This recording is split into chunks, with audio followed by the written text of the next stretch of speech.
koroner yang disebabkan oleh eh, bawaan dari penyakit kencing manis.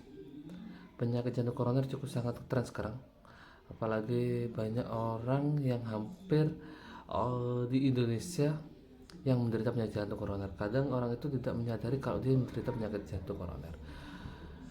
Apa sih yang dinamakan penyakit jantung? Penyakit jantung atau penyakit yang terjadi masalah di daerah jantung itu sendiri. Kebanyakan orang dia menganggap kalau penyakit jantung itu penyakit yang biasa. Artinya penyakit apa sih penyakit jantung itu? Ini bukan penyakit jantung, ini cuma lambung biasa. Penyakit ini cukup dianggap sepele, padahal dia di seluruh dunia WHO sudah menetapkan sendiri kalau penyakit jantung itu penyakit mematikan nomor satu di dunia. Apalagi banyak yang berspekulasi kalau jantung nggak bisa diobati, padahal kalau kita bisa menangani lebih awal, dia tingkat penyembuhan akan lebih besar. Salah satu penyebab penyakit jantung sendiri yaitu karena peningkatan kadar kolesterol dalam tubuh yang menyebabkan aterosklerosis. Artinya apa? Penumpukan lemak di pembuluh darah. Ketika lemak pembuluh darah itu menumpuk, akan menyebabkan terjadinya sumbatan yang menyebabkan pecahnya pembuluh darah di jantung. Kalau enggak akan terjadi penyumbatan jantung yang menyebabkan terjadinya koroner. Ada pun penyebab lain yang paling sering di Indonesia itu bawaan dari penyakit kencing manis. Kenapa? Karena ketika orang yang menderita penyakit kencing manis, kebanyakan sistem pembuluh darahnya dia tidak maksimal karena peredaran darahnya dia kan melambat karena banyaknya asupan gula di pembuluh darah. Harusnya orang normal gula darahnya normal akan melancarkan pembuluh darah, tapi pada pasien kencing manis tidak bisa. Oleh karena itu kita harus menjaga kestabilan pembuluh darah. Cukup banyak kasus sih di Indonesia. Salah satunya orang tuh pada pasien kencing manis rata-rata jantungnya juga bermasalah karena sirkulasi di tubuhnya dia juga bermasalah. Tidak heran jika banyak orang yang menyepelekan penyakit kencing manis. Biarinlah gula darah tinggi, padahal dia tahu ketika gula darah tinggi dia sangat komplikasi di berbagai banyak penyakit. Salah satunya penyakit jantung. Penyakit jantung, gejala yang paling sering muncul satu, dia nyeri dada. Nyeri dada itu bagian sini. Tadi nyeri dada bagian kiri. Ketika seorang melakukan nyeri dada bagian kiri, kita harus waspada. Kita harus segera melakukan pemeriksaan fisik. Satu, cek irama nadi. Nadinya gimana? Nadinya lemah atau cepat? Lah. Terus yang kedua nafasnya ngos-ngosan dia. Segera kita lakukan pemeriksaan lanjutan. Panggil perawat, tenaga medis, dokter untuk melakukan pemeriksaan lebih intens.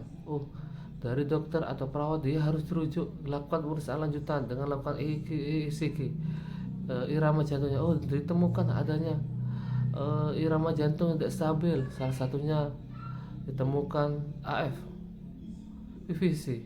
Kita harus lakukan pemeriksaan lanjutan dengan dilakukan irama jantungnya berkala, cek troponin labnya. Dinyatakan kalau troponin dia reaktif, wajib kita lakukan observasi ketat karena dicurigai dia penyakit jantung koroner. Iramanya sudah tidak beraturan, PVC. Kita lakukan pemeriksaan lanjutan. Gejala-gejala itu wajib langsung kita lakukan pemeriksaan lanjutan.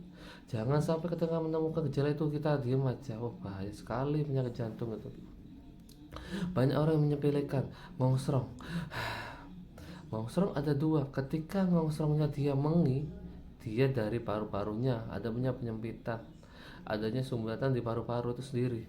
Tapi jika ngongsrongnya dia bukan dari mengi, tapi ngongsrongnya berat, seperti kayak gitu, nafasnya agak jauh.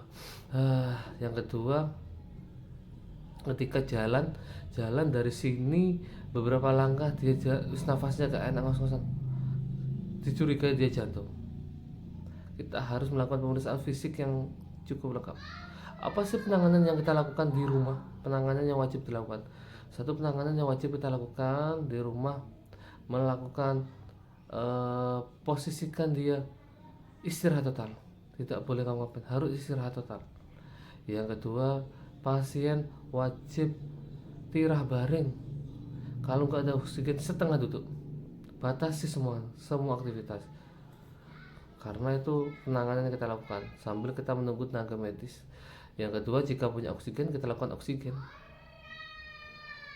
Jika nanti dilakukan tirah baring atau istirahat total, dia ternyata aman, ya alhamdulillah, ternyata dia nggak perlu dibawa kemana. Tapi jika dilakukan beberapa jam, 30 menit, karena penyakit jantung dia tidak bisa diem aja, nggak bisa kayak gitu.